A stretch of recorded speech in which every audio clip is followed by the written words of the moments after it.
प्रभु का धन्यवाद हो कि प्रभु ने हमें फिर से उसके चरणों में आकर उसकी आराधना करने के लिए सहायता की।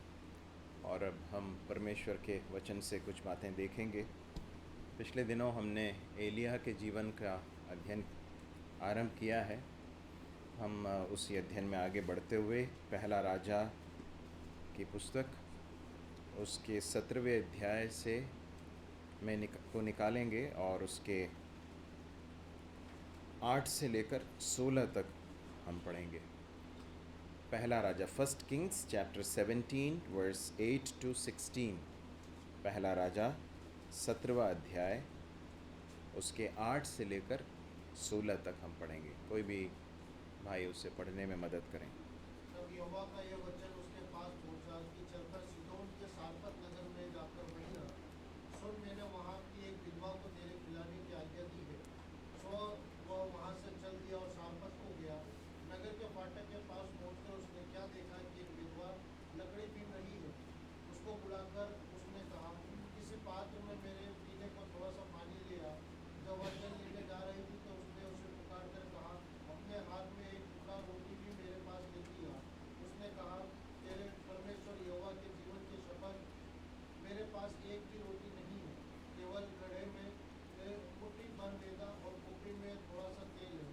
और मैं दो एक लकड़ी बीन कर लिए जाती हूँ कि अपने और अपने बेटे के लिए उसे पकाऊँ और हम उसे खाएं फिर मर जाएं।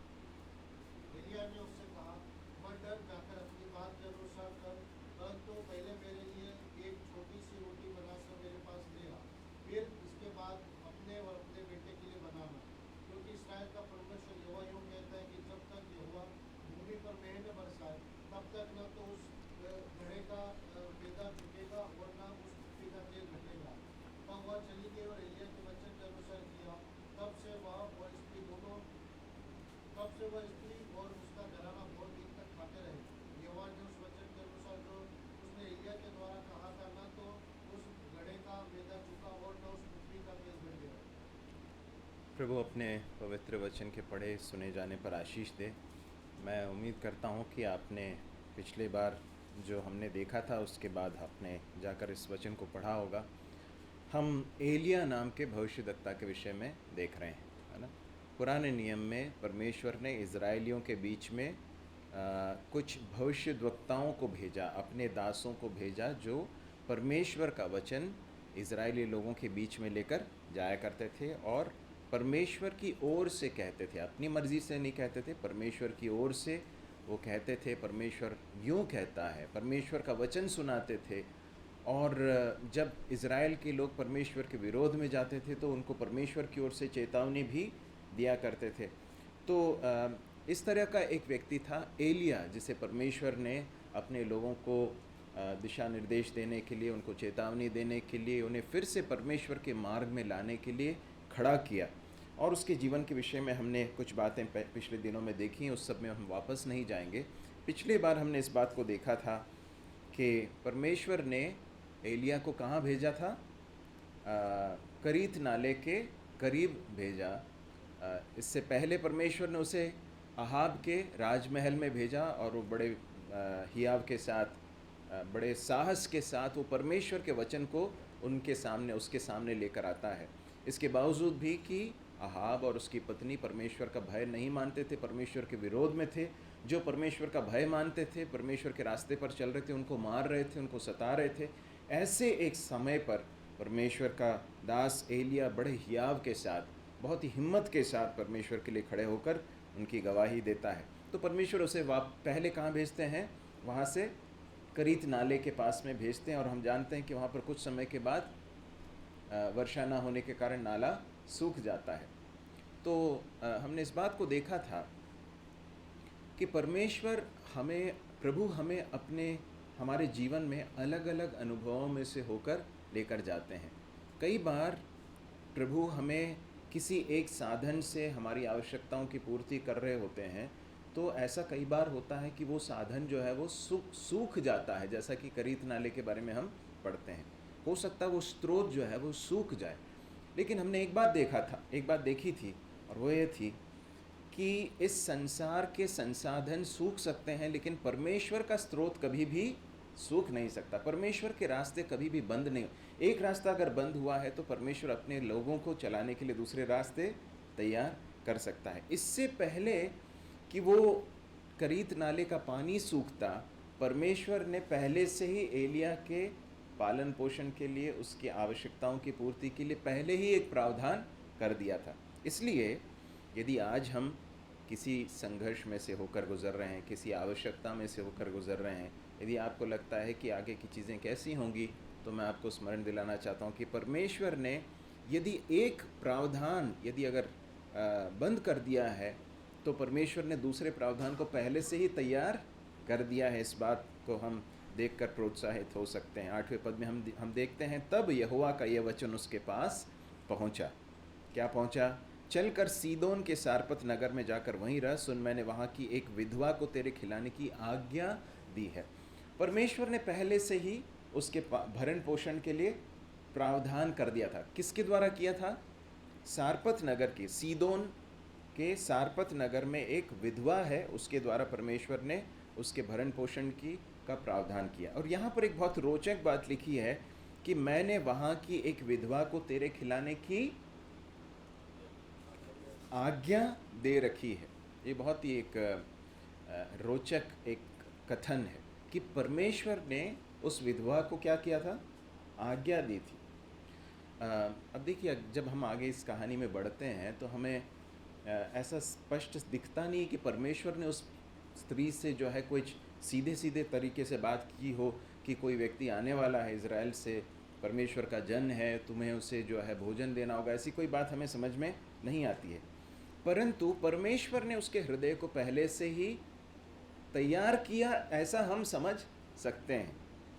देखिए, मैं जब इस भाग को पढ़ रहा था तो अचानक मेरे मन में एक और भविष्यद्वक्ता के बारे में ख्याल आया, जिसका नाम है योना। जब योना ने परमेश्वर की आज्ञा का उल्लंघन करते हुए निनवे जाने के बजाय तरशीश जाने का निर्णय लिया और वो जहाज़ पर चढ़ गया, और उसके बाद हम जानते हैं कि जहाज़ पर बहुत जो है समुद्र में जो है बहुत भयानक आंधी और तूफ़ान और लहरें आ रही थी, और वो लोग सब डर गए और लोग अपने अपने देवी देवताओं को पुकार रहे थे, कुछ नहीं हो रहा था। तब जो है वो देखते हैं कि ये योना जो है क्या कर रहा है, निचले भाग में जाकर सो रहा है, और तब उसे पुकारते हैं। और उसके बाद फिर हम कहानी में जब आगे बढ़ते हैं तो उन्हें समझ में आता है कि इसके कारण से आया, और वो कहता है कि मुझे डाल दो समुद्र में तो ये सब कुछ शांत हो जाए। लेकिन हम वहाँ पर पढ़ते हैं कि परमेश्वर ने एक बड़ी मछली को ठहराया या फिर आज्ञा दी थी करके हम पढ़ते हैं। परमेश्वर के आज्ञा के द्वारा ही सारी चीज़ें होती हैं, या परमेश्वर का जो नियंत्रण है हमारे जीवन की छोटी छोटी चीज़ों के ऊपर, छोटी या बड़ी चीज़ों के ऊपर, इस बात को हम देख सकते हैं।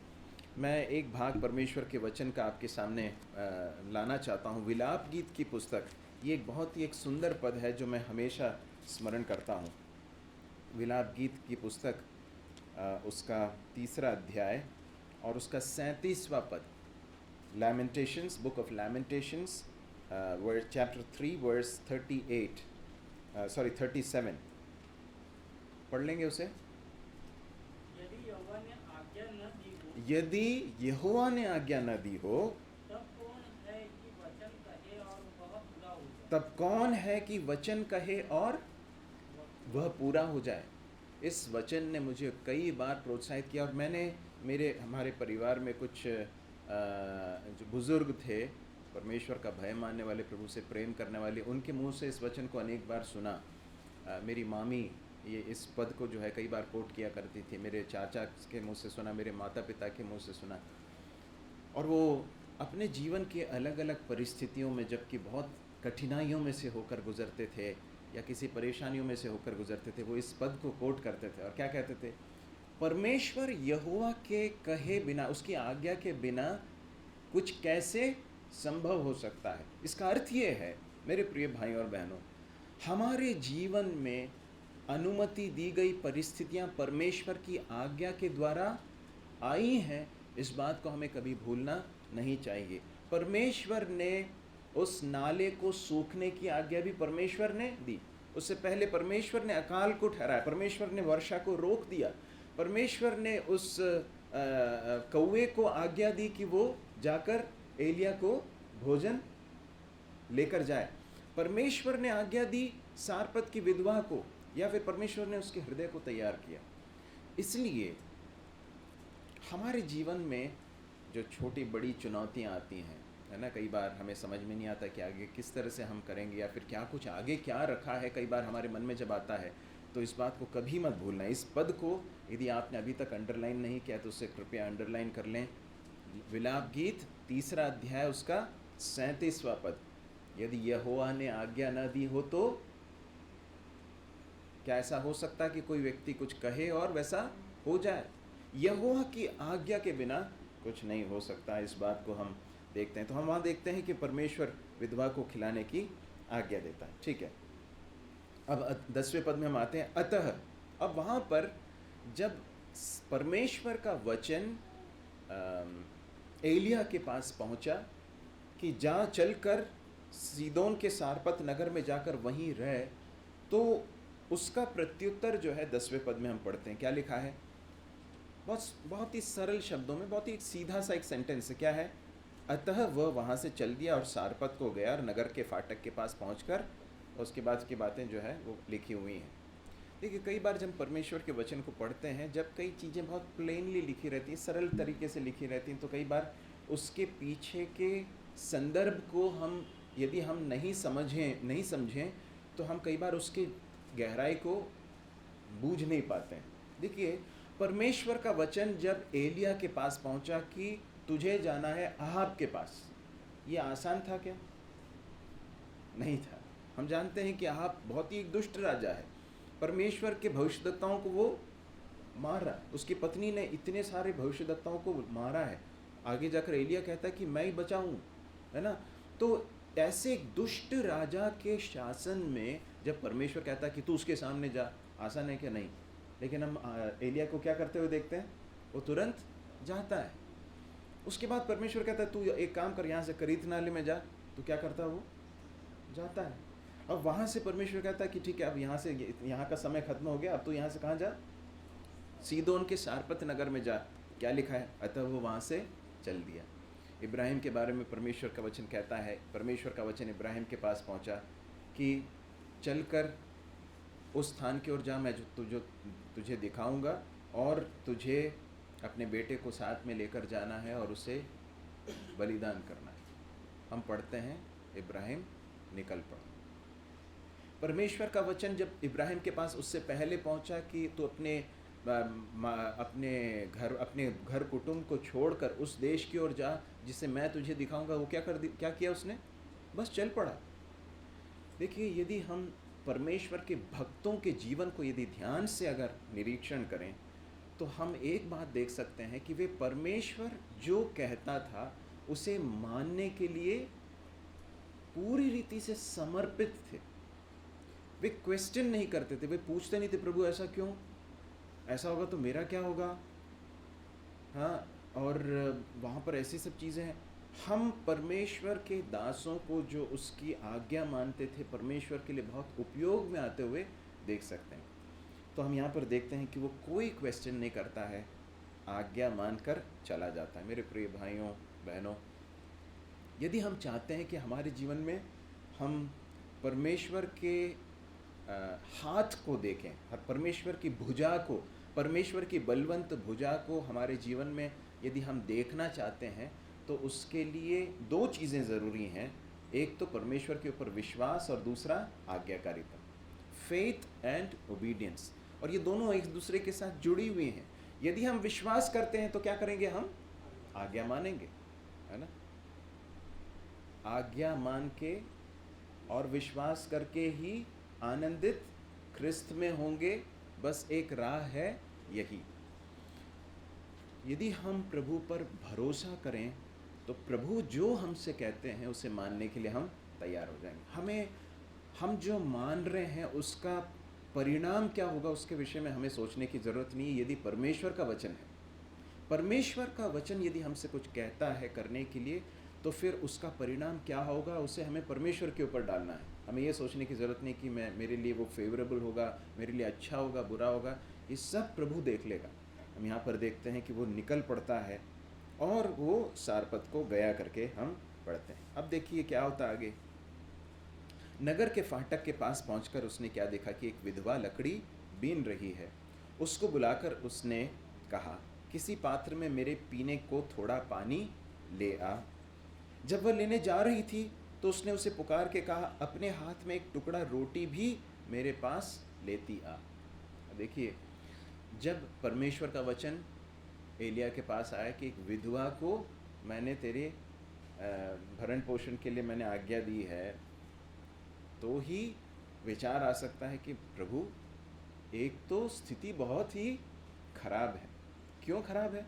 अकाल पड़ा हुआ है।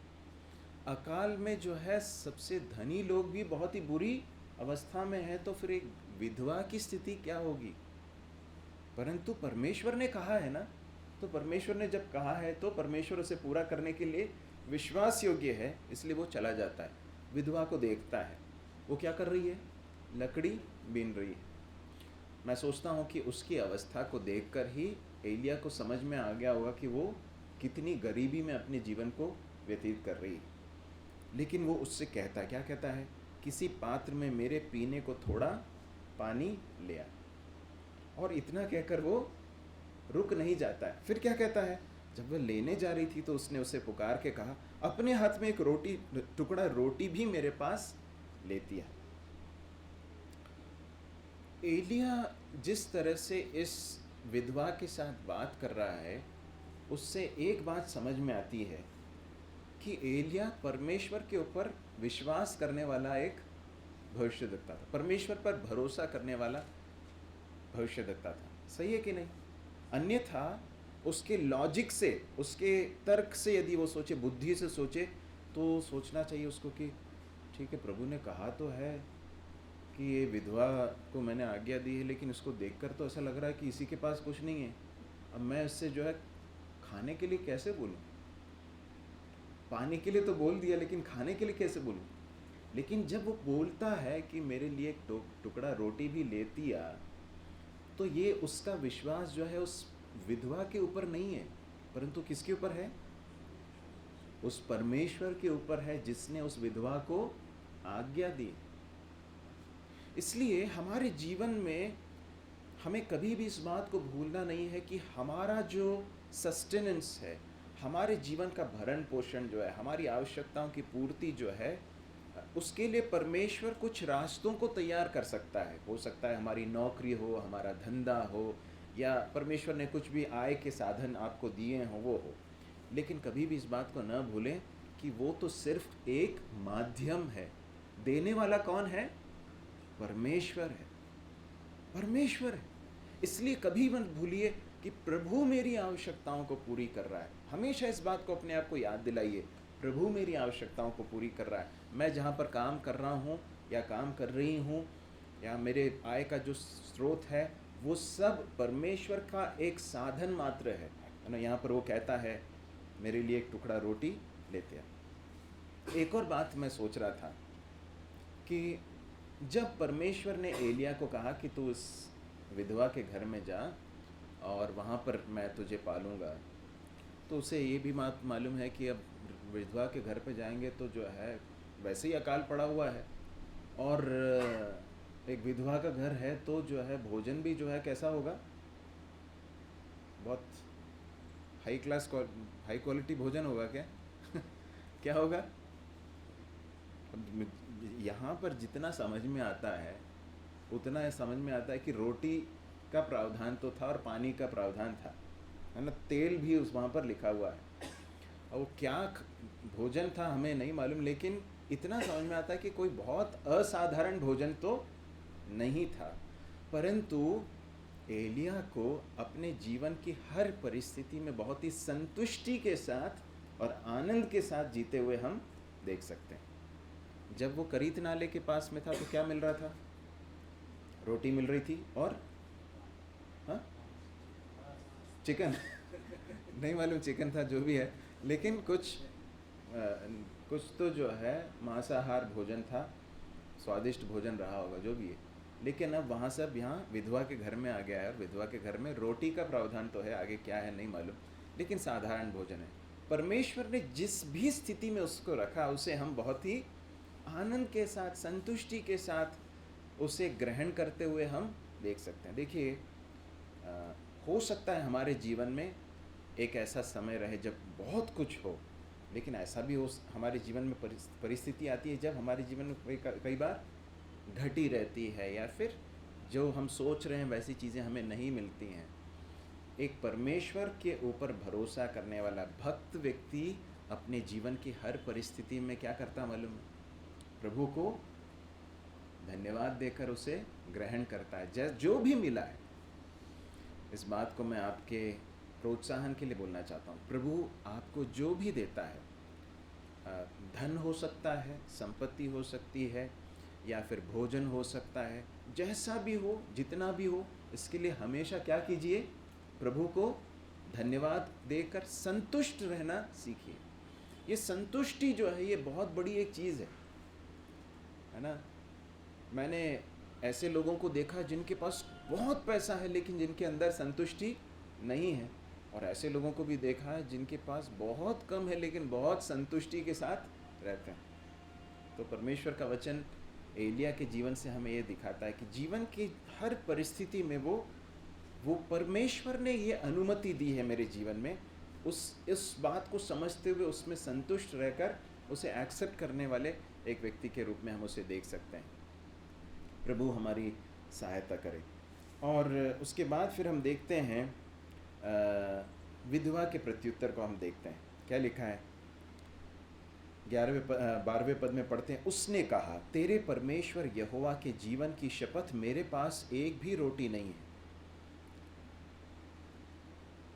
अब ये सुनते से ही जो है एलिया का दिल बैठ जाना चाहिए ना। अरे, मैंने सोचा था कि कम से कम एक छोटा टुकड़ा रोटी का तो मिल जाएगा, लेकिन बोलती एक रोटी तक नहीं है, एक भी रोटी नहीं है। केवल घड़े में मुट्ठी भर मैदा, कुप्पी में थोड़ा सा तेल है। मैं 2-1 लकड़ी बीन कर लिए जाती हूँ कि अपने और अपने बेटे के लिए उसे पकाऊं और हम उसे खाएं, फिर मर जाएं। अगला भोजन नहीं है, अगले समय का भोजन नहीं, और मरने वाले हैं। ऐसी परिस्थिति में देखिए, ये ऐसी स्थिति में जीने वाले व्यक्ति के शरीर में ऑलरेडी बहुत कमज़ोरी आ गई होगी, है ना। उसको देखकर ही समझा जा सकता है कि वो बहुत गरीबी में जी रहे हैं और बहुत कमज़ोर हैं। लेकिन वो जो है, ये स्त्री जो है, लकड़ी जब बीनने जा रही थी, ध्यान से सुनिए इस बात को, जब वो लकड़ी बीनने जा रही थी, तो क्या उसने ये सोचा था कि किसी व्यक्ति के साथ मुलाकात होगी जो उससे भोजन मांगेगा? क्या उसने इस बात की अपेक्षा की थी कि उसके बाद कुछ ऐसा होने वाला है जिसकी मैं अपेक्षा नहीं करने जा रही? नहीं किया ना। वो सिर्फ लकड़ी बीनने के लिए जा रही थी, और परमेश्वर ने उसके मन को तैयार किया था। पहले हम पढ़ते हैं कि मैंने उस विधवा को आज्ञा दी है, तुझे खिलाने के लिए आज्ञा दी है करके। तो परमेश्वर का ने उसके हृदय को तैयार किया कि जब वो परमेश्वर का दास भविष्यद्वक्ता एलिया जब उससे कहता है कि एक रोटी का टुकड़ा लेती आ, वो कहती मेरे पास नहीं है। लेकिन उसके बाद जो है, जब वो एलिया उससे कहता मत डर, जाकर अपनी बात के अनुसार कर, परंतु पहले मेरे लिए एक छोटी सी रोटी बनाकर मेरे पास ले आ, फिर इसके बाद अपने और अपने बेटे के लिए बनाना। उसके बाद क्या होता है? 15वें पद में पढ़ते हैं, तब वो चली गई और एलिया के वचन के अनुसार किया। जब परमेश्वर के वचन के अनुसार करने के लिए उसने जब अपने आप को दिया, उसके बाद जो होता है वो हमारे कल्पना के बिल्कुल बाहर है। परमेश्वर के वचन को जब उसने मान लिया, तो न सिर्फ परमेश्वर ने उसके जीवन में एक आश्चर्यक्रम किया, परंतु परमेश्वर ने उसके जीवन के द्वारा परमेश्वर के दास की सेवा करने के लिए भी उसके जीवन को उपयोग में लिया। हम इफिसियों उसके 2 अध्याय उसके 10वें पद में एक बहुत ही सुंदर पद को पढ़ते हैं। इफिसियों 2 अध्याय उसके 10वें पद को कोई पढ़ लें।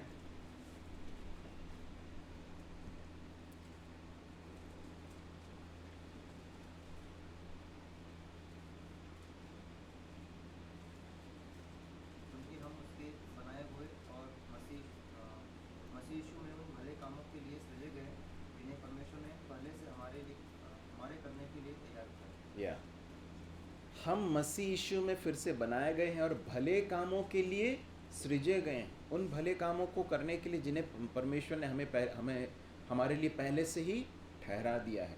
प्रियजनों, हम बचाए किस लिए गए मालूम? भले कामों को करने के लिए। We are saved so that we can serve. हम बचाए इसलिए गए ताकि हमारे जीवन के द्वारा हम सेवा करें। इस गरीब विधवा के जीवन के द्वारा परमेश्वर हमें एक बड़ी सच्चाई सिखाना चाहते हैं, और वो ये है कि हमारे पास कितना है ये कोई मायने नहीं रखता है।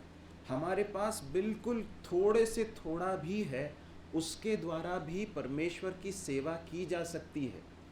सही है कि नहीं? परमेश्वर की सेवा के लिए हमारे पास क्या है ये कोई मायने नहीं रखता है। जब हम अपने आप को, हमारे पास जो कुछ है, हम परमेश्वर के हाथों में देते हैं, तो परमेश्वर उसे अपनी सेवकाई के लिए, अपनी सेवा के लिए किस तरह से इस्तेमाल कर सकते हैं, इसका एक बहुत ही सुंदर उदाहरण यहाँ पर हम देख सकते हैं। हम यहाँ पर इस स्त्री को एक ऐसे व्यक्ति के रूप में देखते हैं जिसने अपनी आवश्यकताओं से बढ़कर परमेश्वर के इस दास की या परमेश्वर की बातों को ज़्यादा अहमियत दी, है ना। वो सोच सकती थी कि मेरे पास खुद रोटी खाने के लिए नहीं है, मैं और मेरे बेटा जो है वो हमारे लिए सिर्फ एक समय का भोजन है, कम से कम ये तो खा लें हम। हाँ, अब ये भी दे देंगे तो उसकी क्या गारंटी कि उसके आगे क्या होने वाला है। ये कहाँ से आया? इज़राइल से आया है, और जो है ये क्या कह रहा है मुझे को समझ में नहीं आ रहा है, मैं किस तरह से इसकी बात पर विश्वास करूं। परंतु हम एक बात देख सकते हैं, उसने परमेश्वर पर भरोसा किया। आगे जाकर हम उस सच्चाई को भी देखेंगे, है ना। 13 से 13 में जब हम पढ़ते हैं, सारे 12वें पद में जब हम पढ़ते हैं, परमेश्वर के ऊपर भरोसा किया और परमेश्वर का आदर करते हुए परमेश्वर की बात को उसने मान लिया, है ना। जब परमेश्वर ने उसको आज्ञा दी तो उस आज्ञा को मानने के लिए वो तैयार हो गई, इसलिए उसके जीवन में बड़े आश्चर्य कर्म को हम होते हुए देख सकते हैं।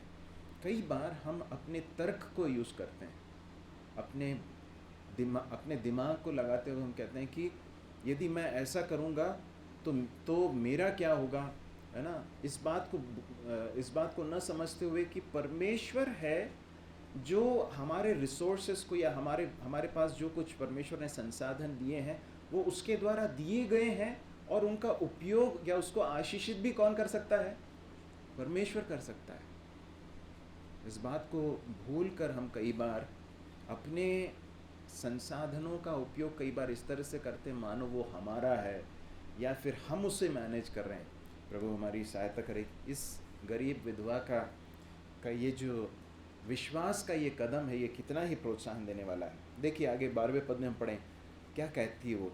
उसने कहा, तेरे परमेश्वर यहोवा के जीवन की शपथ।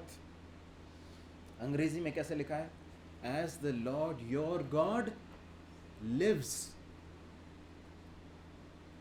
यही बात अहाब के सामने एलिया ने कही थी, परंतु उसने कहा था इज़राइल का परमेश्वर यहोवा के जीवन की शपथ। एज द लॉर्ड लिव्स, वहाँ पर भले वो लिखा नहीं है परंतु अंग्रेजी में वो उस तरह से कहा गया, एज द लॉर्ड लिव्स, परमेश्वर जो जीवित है। अब देखिए इस बात को जरा समझने की कोशिश कीजिए। इज़राइल जो परमेश्वर के लोग हैं, परमेश्वर की प्रजा है, उनको तो कम से कम मालूम होना चाहिए कि परमेश्वर यहोवा ही परमेश्वर है और वो जीवित परमेश्वर है। लेकिन वो तो इस तरह से जी रहे हैं मानो परमेश्वर है ही नहीं, परमेश्वर को छोड़कर दूसरी चीज़ों की आराधना करने में लगे हुए हैं। लेकिन सोचकर देखिए, सीदोन के सारपत नगर में एक विधवा जो परमेश्वर यहोवा को नहीं जानती या परमेश्वर के लोगों में से नहीं, इजराइलियों में से नहीं, एक अन्य जाति स्त्री, उसका परमेश्वर के ऊपर विश्वास देखिए। वो परमेश्वर, भले वो ये नहीं करे कि मेरा परमेश्वर, वो कहता तेरा परमेश्वर, लेकिन वो कहती तेरे परमेश्वर यहोवा के जीवन की शपथ। उसका मतलब क्या है? इसका मतलब वो ये विश्वास करती है कि ये इज़राइल का परमेश्वर जो है वो कैसा परमेश्वर है? जीवित परमेश्वर है। वो दूसरे लोगों के समान नहीं, वो जीवित परमेश्वर है। वो जीवित है और वो अपने सिंहासन पर विराजमान है। उसने इस बात पर विश्वास किया और वो परमेश्वर के नाम का हवाला देकर वो कहती है, मैं परमेश्वर जो जीवित है उसके नाम की शपथ लेकर कह रही हूँ, मेरे पास सच में कुछ नहीं है देने के लिए। लेकिन जब एलिया उससे कहता है कि मत डर, तू कर इस कार्य को, तो क्या करती वो? चली जाती है और एलिया के वचन के अनुसार वो किया करके हम पढ़ते हैं। हम अपने जीवन में जब कठिनाइयों का सामना करते हैं, जब परेशानियों का सामना करते हैं, तब हमारे जीवन में विश्वास के कदम के द्वारा हम विश्वास के कदम उठा रहे हैं कि नहीं, उससे समझ में आता है कि हम अपने परमेश्वर के विषय में क्या सोचते हैं, हम अपने परमेश्वर को किस तरह से जानते हैं। ये बात हमारी परेशानियों कठिनाइयों के बीच में समझ में आती है। प्रभु हमारी सहायता करे। एलिया क्या कहता है? मत डर। परमेश्वर के वचन के आधार पर एलिया कह रहा है, अपने किसी बलबूते से नहीं कह रहा है। क्या कह रहा है? मत डर। मतलब किसके दम पर कह रहा है? परमेश्वर के दम पर कह रहा है। परमेश्वर यहोवा ने कुछ कहा है, इसलिए तू मत डर। हम एक दूसरे को अपने जीवन की परेशानियों में, तकलीफ़ों में, चुनौतियों में यदि हम एक दूसरे से कह सकते हैं, भाई मेरी बहन आप मत डरिए, तो किस आधार पर कह सकते हैं? क्योंकि हमारा एक परमेश्वर है। हम एक परमेश्वर पर भरोसा करते हैं जो हमारे लिए प्रबंध करने वाला है, जो हमारी चिंता करता है, जो हमारा परमेश्वर है। लिखा है मत डर, जाकर अपनी बात के अनुसार कर। मतलब तू रोटी बना, लेकिन पहले मेरे लिए एक छोटी सी रोटी बनाकर मेरे पास ले आ, फिर इसके बाद अपने और अपने बेटे के लिए बनाना।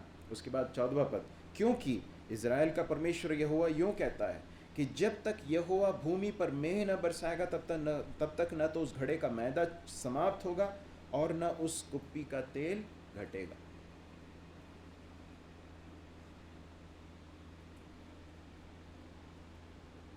परमेश्वर यहोवा यूं कहता है, परमेश्वर का वचन है ये।